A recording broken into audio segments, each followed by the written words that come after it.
and welcome to our forum tonight. My name is Judy Amundson, and I am a member of the League of Women Voters Rochester. League of Women Voters is a volunteer organization organized at the local, state, and national level to encourage people to participate in government. And one of our main purposes is voter education. So therefore, we are in partnership with the Rochester Public Library, welcoming Allison Zelms, our city administrator, to provide information on the city sales tax ballot issue. This event is being live streamed and recorded. Allison? All right, thank you, Jenny. And I just want to start off by thanking everyone for taking time out of your day to come out to the library and be informed about the ballot initiative that will be before us on November 7th. And for those who are early voters, is already available to be in front of you to make your voice heard. So we do have an extension of the local sales tax on the ballot for November. Now I know where I can stand. So I did want to just point out that if you don't have all of your questions answered here, or if you want more information, renewrochester.org is up and running, and we add new information to that depending on some of the questions that come in from the community to make sure that we have the full information out there based on how people are thinking about these and what kind of questions that they might have that we didn't think of when we put the information out initially. So this is 4 projects that would be funded: an economic vitality fund, road reconstruction throughout the community, flood control and water quality, and a regional recreation and sports complex. So that's $205 million total across all 4 of those major infrastructure projects, collected for up to 24 years, or the $205 million, whichever would happen first. It's a renewal, and it's something that we've relied on as a community, this revenue source of sales tax, for over 40 years in order to invest in the city of Rochester, significant investments in public infrastructure, both owned by the cities or owned by some of our community partners like the higher education components, etc. The city hall was built with this. The building that you're in was a component of the sales tax back in 1990, and you can see that each of these extensions occurred before the prior sales tax expired. And so the voters have, in Rochester, always seen fit that this was an appropriate source of revenue to continue with, and so the city council did work with the legislature to put this on the ballot, and of course now we're to the point where we come to the voters. Both the legislative process and the local vote process is incredibly important in order for any community to utilize the sales tax for infrastructure projects. And you can see the 4 projects that are listed today are a slightly different version of the detailed number of projects that had come before based on the legislative framework at that time. So this would be an extension, not an increase. So the same 0.5% sales tax that's getting paid now would continue to be paid, and it would be able to fund these 4 critical projects for the community. And these are things that we hear about regularly from the community through community surveys, other feedback loops, questions that come to us, concerns. The other thing I want to point out is that our most recent 12 months of sales tax collection is the highest amount we've ever collected. So if we were to continue at that same pace, we would be closer to 15 years collecting the sales tax at that 0.5% sales tax for that $205 million. But we don't know what would happen. There's a possibility the legislature could change something. Not everything is currently taxed. That is a sales tax, so your groceries you don't pay sales tax on groceries, you don't pay sales tax on over-the-counter or prescription pharmacy items, you don't pay sales tax on baby products or clothing. So, for example, if something else was to be exempted from the sales tax, we may not collect as quickly. We would want to make sure that we'd be able to fund these projects if the voters approve the sales tax to invest in them. So as I mentioned, always really important to have that legislative approval and the voter approval throughout the years. It has switched order depending on changes that have been made by prior legislative delegations.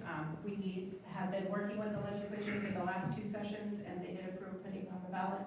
This past session, the City Council adopted the resolution to put it forward on July 24th, and of course that means there will be a November referendum for the voters to decide. The actual ballot question is not nearly as exciting as the pictures in the PowerPoint. So it will look like this on the ballot. One question on whether to utilize the local sales tax and continue in its current form to invest in those 4 projects: economic vitality, street reconstruction, water quality and flood control, and then the sports and recreation complex. And as you can see, if that had been different, it starts to look cumulative if there's 4 questions based on how you have to write the ballot language according to the legislative process. So that was a concern that we worked with the legislature on for the last 2 years. A half-cent sales tax that's already paid for today is 50 cents for every $100 of taxable goods that you purchase. The key here is that not just residents are purchasing the taxable goods that we collect the local sales tax on. About 43% or $88 million of that $205 million would come from non-residents. So this type of revenue source is a way to spread the cost for all of that infrastructure that's not just used by local property owners across multiple different payment sources that are outside of the community as well, but use our roads and enjoy all of the recreation. Excuse me, thank you for the tip. And enjoy, it's really loud up here, so I appreciate that you can tell me to speak a little more into the mic. This would actually really allow us to spread that cost of commuters coming in, of who utilize our different sports complexes regionally and make purchases here. So a little bit more on the 4 projects. Economic Vitality Fund is primarily focused on addressing our housing shortage challenges in Rochester.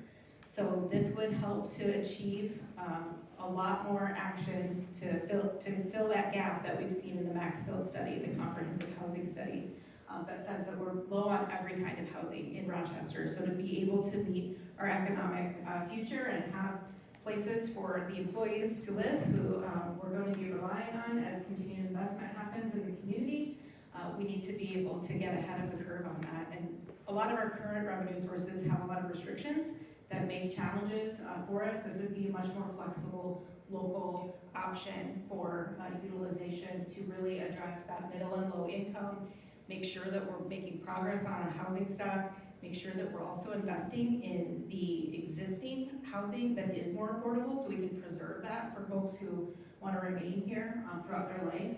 And then also a portion of this would be focused on other economic development strategies. So workforce development, making sure that we're lucky to have a very low unemployment rate, but that means that it's challenging to get employees, and we need to prepare folks that live in Rochester to be able to fill the jobs that are going to be available.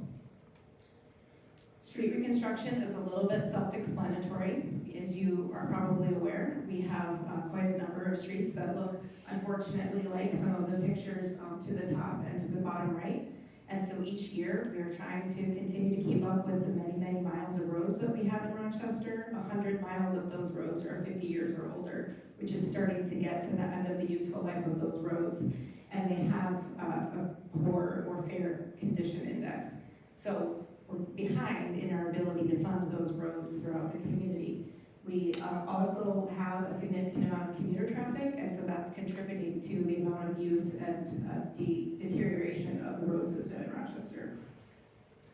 Flood control and water quality is actually where this first sales tax started for the City of Rochester, so we have a very extensive flood control system. In order to be able to keep retaining the amount of water that we're seeing in that system, we have to continue to invest in it. We have to continue to dredge. We have to continue to work on the riverbank stabilization. We have to continue to upkeep the different channelized concrete areas of the system, or it won't be able to meet those same levels of storms or the increasing storm events that we've been seeing and have actually resulted in some additional localized flooding. So we do need to increase the capacity of the system as well.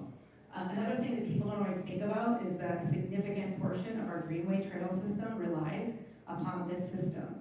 So the flood control system is actually serving dual purposes throughout the community. Most of the system actually also includes trails throughout it.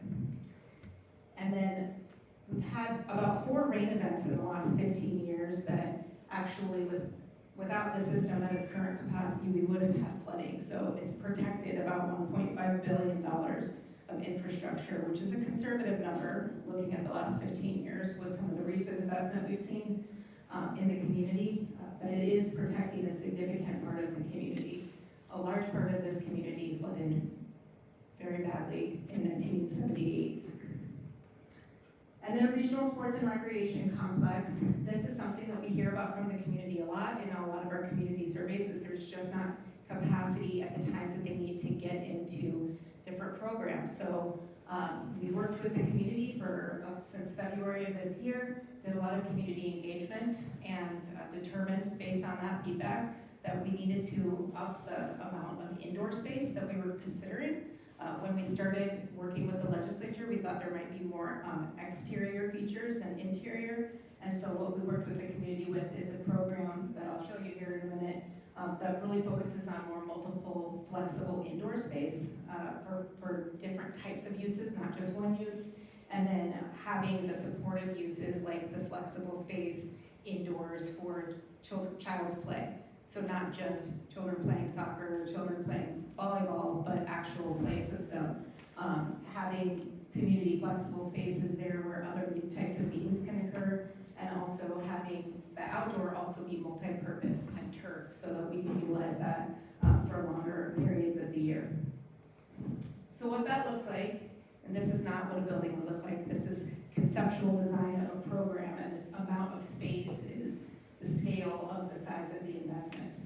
So the multi-purpose courts would be the size of fitting 8 full basketball courts, 16 full volleyball courts, 24 pickleball courts, and those would be dedicated services that could flip in and out fairly easily.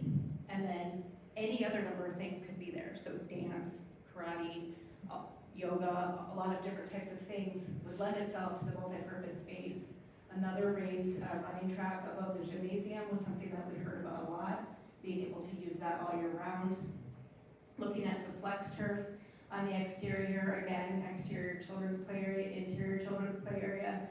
Obviously, you have to have enough room for the circulation. That's the example of why you would never build a building that way, but you still have to account for that amount of space within the facility.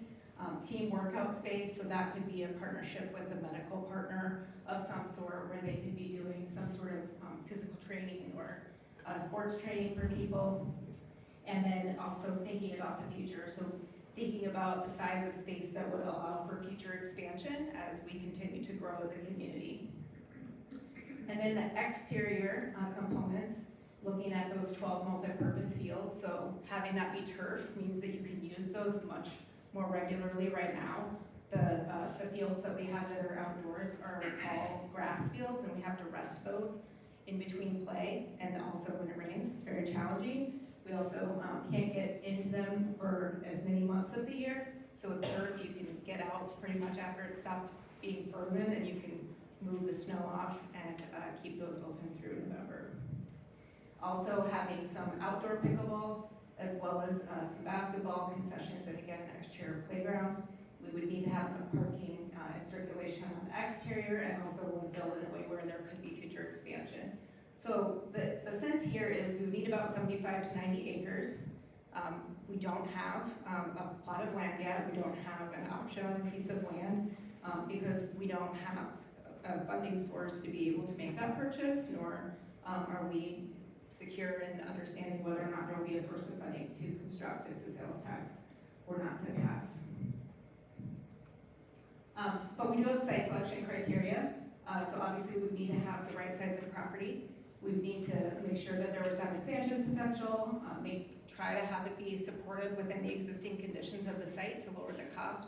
If there's already utilities and other things in the area, make sure that there's enough to fill the system gap based on where the location is, good circulation, good access to transportation, and understand what the adjacent land uses are that would be supportive. Again, we've also looked in that review at estimated annual operating financials, and based on review of that and what kind of sports we would be able to attract, because the intent is that we would be utilizing this throughout the week for a lot of local sports. And of course, if someone's in tournament play, they may be playing their tournament in their own home of Rochester or in the region of Rochester where they may be living. But it would be at a level that could also support regional tournament use. And so that's part of why the program was looked at that way. is what kind of tournaments would we most likely be able to support. And the operating model suggests that if it was more of a publicly operated model, that it would not make as much money. Obviously, if there was a hybrid, say there was a partnership with a private operator to do the operation and sales of the facility, and maybe the public would be doing more of the maintenance, so public employees doing that, or fully private option, all contractual. And the sense here is you could probably make any of these break even or make a little bit of money, but the idea is that it's really more about what is the community value that you're trying to gain. And what we heard is that it's important to make sure there's public access and that it's not just going to be utilized for tournaments and private use. So that means that some of these hours would be rented at lower rates. So the indoor facility, you can see just a snapshot of what we would look at for programming. Would be able to have a lot of different programming throughout the day. Most of that would be, about 70% of that would be local use, is what we projected based on the review and conversations with local groups. And then primarily on the weekends is when you would see some of those tournaments coming in. That's the end of the presentation, except for the part where if you aren't registered to vote, you need to be able to register to vote to have your voice heard. And the early voting has started for at-home early voting. That started on Friday and goes through November 6th. And then on election day, at your normal polling place, you can also vote on that day on November 7th. And again, there's more information at rochesterinland.gov or renewrochester.org. So if you need information about how to vote, rochesterinland.gov/vote. If you need more information about the sales tax and the different initiatives, renewrochester.org. This is the part where you get to ask questions. Okay, I'm going to start. So we, when we in our advertising, we did let people submit questions early, and so I have a couple, and I thought we could start with those. So the first one, Rochester already has 3 regional sports complexes: the volleyball center, the rec center, and UCR sports complex. None of these projects has brought in weekend hotel business that the city staff and city council seems to think Rochester needs. Why was it decided to try this again? I'm all for flood control in streets, but a plurality of money would be earmarked for a nebulous project of a type that hasn't worked yet. I would first invite the person that asked the question to go to renewrochester.org because there's a whole plethora of information that we did when we did the community engagement and the review and the gaps analysis about how much capacity we don't have in the city of Rochester. Also, there's a lot of information out there. It's simply inaccurate that we're not getting hotel rooms filled with sports events throughout the community at all of those facilities. The volleyball center is busy during the entire volleyball season, full of tournaments and practice that's happening there. And we have about 6,000 hotel rooms in Rochester, in large part because we have a lot of midweek stays for folks that are coming here for medical care. But on the weekends, what those hotels are relying on, in large part, is the sports that do occur. So through September of this year, about 21,000 room nights can be attributed to sporting events that happen in Rochester. In 2022, there were, throughout the entire year, almost a little over 25,000 room nights that are attributable to sporting events that happen at those 3 facilities, whether that's swim at the rec center, whether that, or at the high school, whether that is hockey at Grand Marina, which wasn't mentioned, or at the rec center, or whether that is the volleyball center, the fields at RCTC, the field house at RCTC, wrestling events. There are also events that are sports related that happen at the Civic Center that isn't really set up for that kind of capacity for sports events. But there's a lot happening, and there are quite a number of room nights that are already being filled with tournament play in Rochester. Okay, thank you. The next one, what happens if this fails? Would you try again, or is it off limits for a while? Unfortunately, it is off limits for a while. So this past session, the legislature approved a number of different communities going forward to either renew or instate a new sales tax. And with that, they put a 2-year moratorium on any extensions or new sales taxes. So you can't even go back to the legislature for 2 years The current sales tax is scheduled to expire in spring of 2024. We will have collected the amount that was approved by the legislature and the local voters, so it would expire if it didn't pass. And I guess it's anybody's question as to whether there's a 2-year moratorium on what will happen during those 2 years of the legislature. Will they allow local governments to reinstate sales taxes? Will that be something that changes significantly at the state level? I can't answer that question, but for 2 years, we wouldn't be able to even work with the legislature to consider bringing something back to Rochester, despite it having been in place for over 40 years. Okay, the next two are related, so I'll read them together. Since the sales tax is essentially a regressive tax, how do you justify taking advantage of lower income households and many of the visitors who are coming to Rochester trying to get their health back? On the other one, how can we justify imposing what is known to be a regressive tax system given the increased property taxes and inflation? So I guess I would put that to the voters. It's a question of, there are certain projects here that are going to need to take place in some fashion. They may take much longer. It may be that we're not able to continue, as we haven't been able to with the property taxes that we dedicate to it, be able to keep up with road reconstruction, so that would be a challenge. I would be concerned that we would need to be having conversations with the city council about how we were going to continue to invest in the flood system, and most of those other taxing or fee options are really borne entirely by the local taxpayers, and so in conversations, that's likely, we would just have to have those conversations, and I believe that's part of why some of those items that I listed are actually exempt from sales tax. So clothing is exempt from sales tax, groceries are exempt from sales tax, over-the-counter medications as well as prescriptions are exempt from sales tax. There's a fair list of things that are exempt from the sales tax in order to make sure that certain products that are more critical to people are not bearing the cost of the sales tax. Okay, and then the last one, on what percent, I might have answered this, but I'm gonna read it. On what percent of the tax revenue is expected to come from Rochester residents and how much for visitors? So the study that we did with the University of Minnesota suggests, and this is a conservative number, but we wanted to try to be conservative, that $88 million or 43% of that $205 million would be paid by non-residents. The other thing that showed is that the average resident in Rochester pays less than $5 a month in sales tax and about $55.66 a year. Thank you. Crickets. It's our turn now? I think so. Yes, it is now your turn, Okay. so.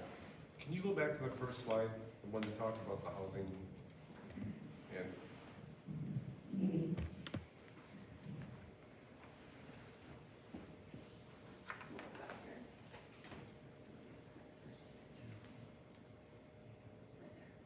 almost there. This one? Yeah, that one. But they, a lot of this, the devil's in the details. Sure. The creation of the additional housing, particularly among middle and low income residents. Has anybody fleshed that out? That seems to be a problem we've been dealing with for what, 4,000 or 5,000 years? So has any discussion happened with that? Or are we still, it's gonna go to another study group that's gonna send it to a committee, and then it's gonna go to a study group that will make a decision that'll be forwarded to the city council for them to develop a committee to study it some more?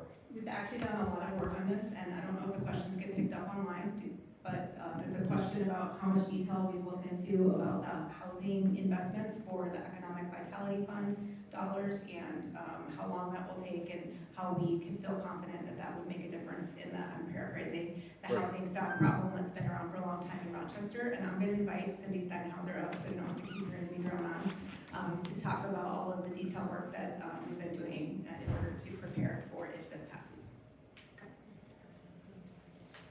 Yep, good, great, so, okay, pick it up, great. Cindy Steinhauser, I'm Deputy City Administrator for the City of Rochester, and that includes the Community Development Department, which has Housing and Neighborhood Services Division. So we've been doing a lot of work in this space. About a year or so ago, the council appropriated about $1 million towards looking at some housing solutions, and so we've been doing a lot of work understanding what would be the kinds of things that would help spur more development, because there's a gap, right? We know to keep up with the demand, we need about 400 units a year. We're currently at about 200, so we're behind and we'll continue to fall behind if we don't come up with some solutions. So for example, one of the things that we've piloted, so we've done how to reduce some regulatory barriers, and we've done that through some things like our Unified Development Code, looking at accessory dwelling unit pilots to create what's more commonly referred to as like the mother-in-law home, so creating incentives for those to happen. But also some of the feedback that we received over this past year was understanding fees related to the development and the construction of housing. So we piloted a permit fee waiver program to reduce or eliminate as much as possible some of those fees. I think it's up to $20,000 per unit to help stimulate some housing. We've gotten really, really good response from that program, for example, and actually almost all the money has been allocated. These are conversations that we've been having with the development community to understand what would be the kinds of tools that would help spur development. So out of that is how we were able to get the ADU accessory dwelling unit pilot passed, how we were able to pilot the permit fee waiver program, and so we'll continue to look and have those kinds of conversations and measure very quickly, are we achieving what we want to achieve in terms of trying to make a dent at some of the housing challenges we face. Is your goal, or is it to have multifamily housing? Or to have a mix of single-family, multifamily? Or just, build little tiny homes? All kinds. We need all kinds. Like in terms, so we have a lot of multifamily housing going up. We still have more need. Our biggest need is in single-family housing, and it's at all levels, right? Affordable. Senior housing is a big. Actually, one of the top priorities is senior housing. We know there are a lot of seniors out there in homes that are too big for them, but they don't have a product to go to that's affordable for them. And if we can create products out there that seniors can move into, free up those 3, 4, 5-bedroom homes for families to come in and have those be more starter homes for them, it's trying to help fulfill that gap, so that creates that shift and creates more product in the market. So it's housing across all sectors. And I think it's important to add that it's not that we haven't been trying to do that now, it's that a lot of the funding sources are very inflexible to be able to address the challenges that we have in Rochester, especially that single family situation. A lot of the tax credit programs and things of that nature just don't pencil. So this type of funding source is much more flexible and can really target, if there are ideas that are out there, much more nimbly be able to address the issue with a local solution, with a product here of sales tax that isn't something where you have to see wild swings in the property tax or something of that nature if a new program came up. So I think the key here is this is much more flexible to be able to really address the challenges that we know exist, but that there really aren't programs out there that provide funding for. For what it's worth, in the last few years, we haven't heard a lot about these things. And pretty much, we have probably everybody in here has a single family home. All we've seen is the lack of supply, prices going up, higher assessed values, which trap old farts like us in our homes even longer. So as these things, if they do happen, and it does occur, it'd be really important to get that information out to the general public so we can actually see some results. Absolutely. I think that's a key for all of these, is being able to show how the investment's actually making change in the community, and it's something that we're able to accomplish if the voters approve the extension. Any tips on how to get more information out, we're open. We provide lots of information, maybe it's too much information. Yep. I guess I'm gonna moderate. Go for it. I would prefer to vote on those 4 topics individually. If the ballot for the combination fails, will you try to determine which part is the main reason why people voted against it? And what will you do then when it comes back in 2 years or more? Sure, I think we would probably want to be understanding why it did fail, if it failed, so that the city council could understand, even if there isn't an ability in the future, which we don't know yet, to bring back a sales tax in the future, whether there is or isn't an ability to do it, they would need to understand why it failed so that they don't invest in something that people weren't supportive of in other ways either. But those are things that we could do with the community, reaching out to the community, and I'm sure that we would need to. All of the actual 4 projects came from a lot of feedback from the community that we hear regularly about shortages of space for time, about housing being a top issue for the community, about street reconstruction and how those costs are allocated. We don't have great funding sources again for roads as they get further and further into the community and away from those main arterial roads. We don't have funding sources, but for local funding sources for those, and sometimes assessments, which aren't something people love. And then on the flood control and water quality, we do have a stormwater fee, but that could not actually pay for the maintenance of the trail components, which is something that we utilize the prior sales tax for, which is going to mostly be dedicated to dredging the Zumbro. As you looked at it recently, there's multiple islands that are coming up. Sure. Why were these things all lumped together under a yes or no vote? I mean, I agree with what you were saying here behind me, that there are some parts of it that are quite attractive to me, and others I think, why don't we just wait a little bit? What was the rationale? The rationale is that these are things that we've been hearing about from the community for a long time, and but for a sales tax, there's not another source of revenue to pay for some of them. And some of them have to happen. Historically, for those last 40 years and the multiple extensions that have occurred, they have been one question on the ballot for people to continue to utilize the local sales tax. So the last time there was 26 projects listed, yes or no. This time there are 4. But over the years, they have been one question in Rochester, something that we heard through the legislative process from other communities who had separated their question, because the legislature actually had made a change in 2019 to have to keep them separated, which had never been in place before, was that communities that went forward during that small window of time heard from their voters that the way that the question had to be written, it looked cumulative. So it looked like half-cent sales tax for roads, half-cent sales tax for, because you have to vote for the half cent either way, you're collecting the same amount of sales tax on $100, 50 cents. It's just that you would only be doing the projects that were approved. So we heard from communities, and it's something that the legislature actively worked with us and other communities to make possible to put them on as one question, because the way the ballot language has to be written, it ends up looking like you're funding 2% of sales tax. Very. Just to clarify something though, let's say for argument's sake it doesn't pass. I know you don't want to go back to the state because it's been 2 years, but could you redo it? It's just giving people choices, like redo it with 1, 2, 3, and 4. You know, like could you do it that way with the same items, just giving people choice?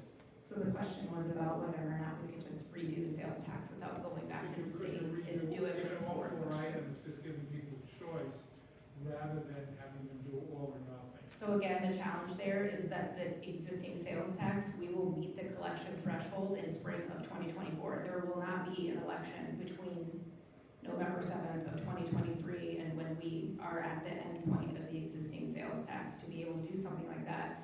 But we also would have to go back to the legislature and get reauthorized. There's just not time. Okay, I just thought maybe we could do it the next year. Okay. No, because the sales tax would have expired. I see one in the red. Gentleman in the red. Sorry. Yeah, I was wondering, I understand there is a hospital or a hotel, motel, hospitality tax. How much of that is going toward these projects? So the lodging tax actually is something that is utilized, a portion of it is paying for the debt for the expansion of the Mayo Civic Center. So that's dedicated that way according to the legislative authorization. The other portion, about $4 million, goes to operate the Mayo Civic Center. So that's the city's operating cost of a $9 million a year operation. And that's what the city is paying to that. That's both for some capital investment and operations for the facility. And then there's a small portion that goes to help the Sports Foundation be able, or excuse me, the Rochester Sports, to be able to do the attraction and fulfillment of some of those the many tournaments that I had mentioned come to town and fill the hotel room. So if there's growth in the hotel tax because of this, because there's more heads in beds, as they say, during times that we have additional tournament or we're able to attract more visitation, that could be a conversation that the city council could have to help to continue to invest in the future into facilities. Typically, you would be utilizing that primarily for facilities.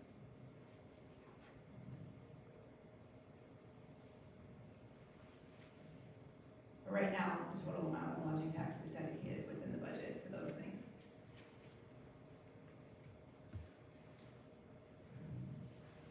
Go for it. When I look at my RPU bill, if I look at the sales tax listing for electricity, looks to me like 1.25%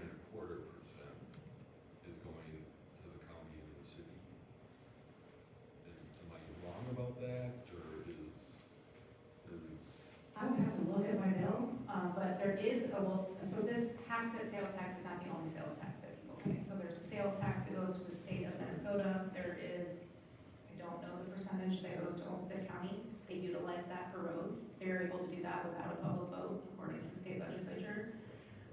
There is a portion also of 0.25, so 20, I don't even know how to say that, a quarter of a percent of sales tax that's also dedicated to projects that are in the DMC area. So none of those things would change with this. This would just be the extension of the half-cent sales tax.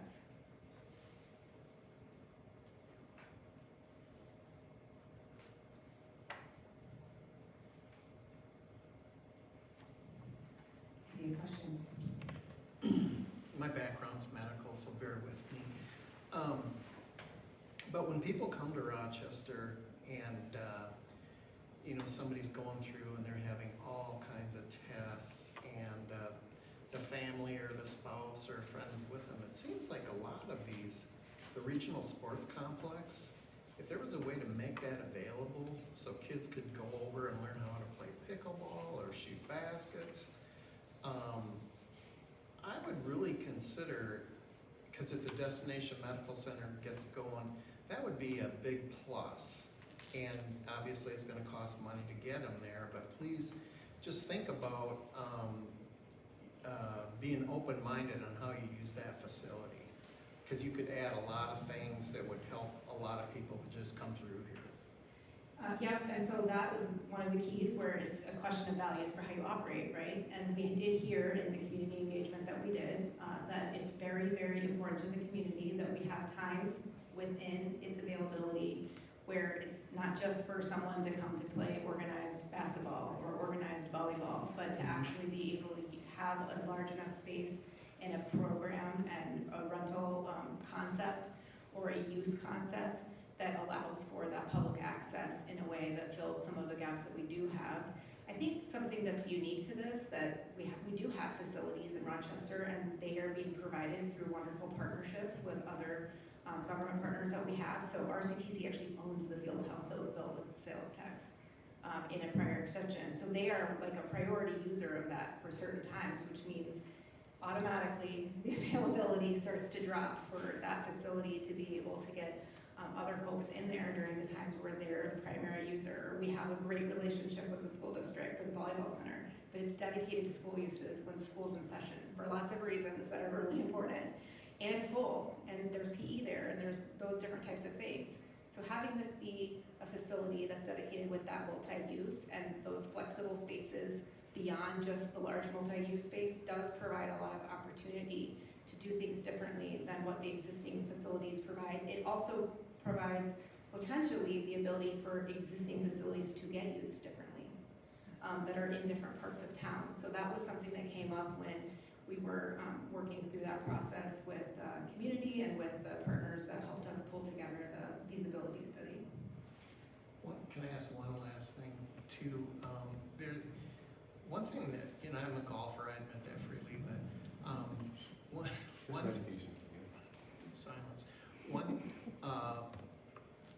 An indoor facility, just a driving range in the winter, there would be so many people that would be interested in that. And I don't know if you're familiar with First Tee, where kids learn how to golf and then it ends.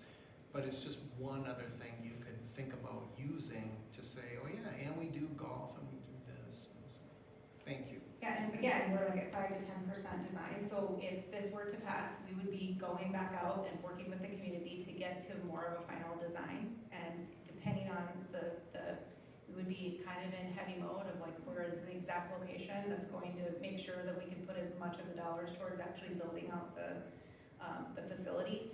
But that is an opportunity to say, like, this is the program that we think needs to be here, what else, or are there partners, or is there some ability to also work with the private sector for something unique that would provide a different amenity on a space that has the other supportive pieces where you're not building 10 of something, you're adding on to something that's already got a fair amount of the cost absorbed.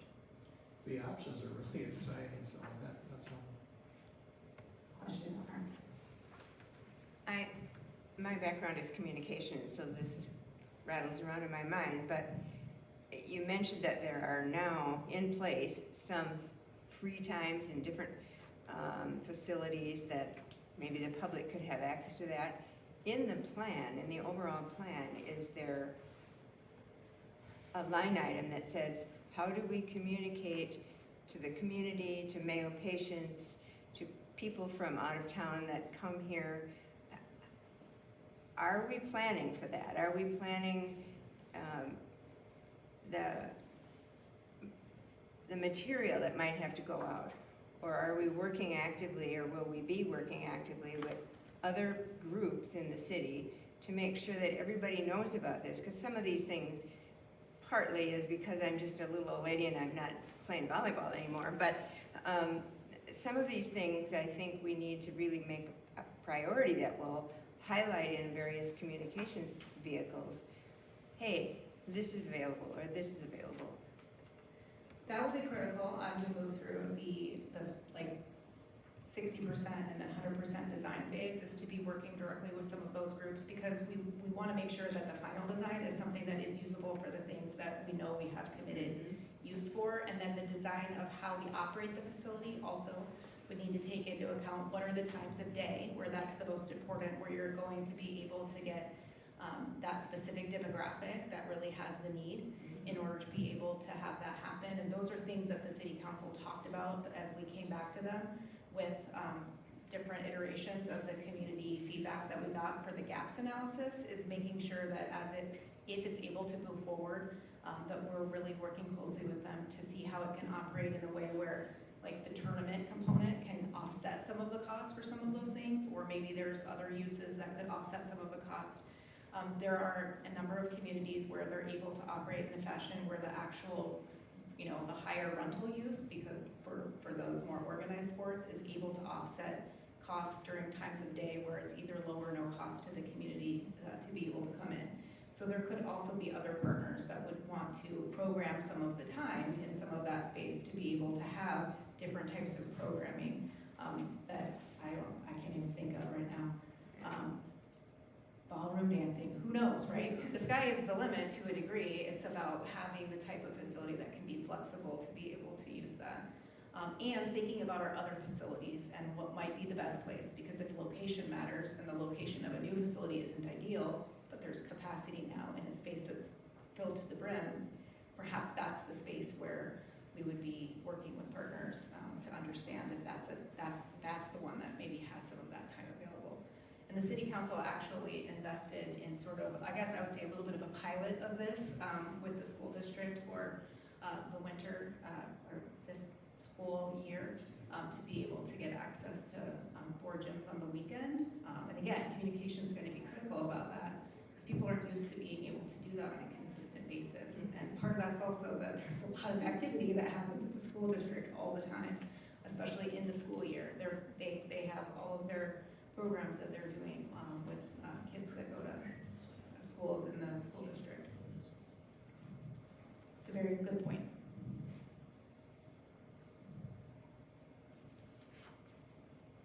I don't see any other questions.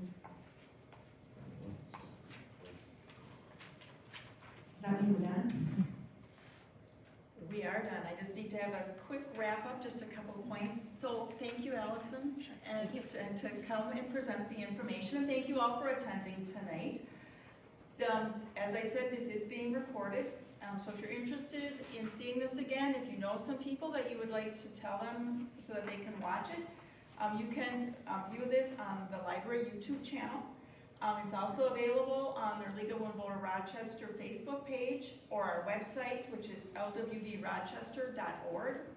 Another place is vote411.org.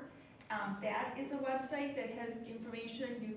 There's links there to register to vote, to find your polling place, to actually see the sample ballot. So if you want to see the actual wording, again, you can go there and it is, enter your address and be able to see that. And I have information if you want to see a little bit more about Vote 411. In 2 weeks, we will be back here at the library and have information about the school district referendum. So please join us there. And if you would like to submit questions early, we have the link for that. Or again, live questions is wonderful.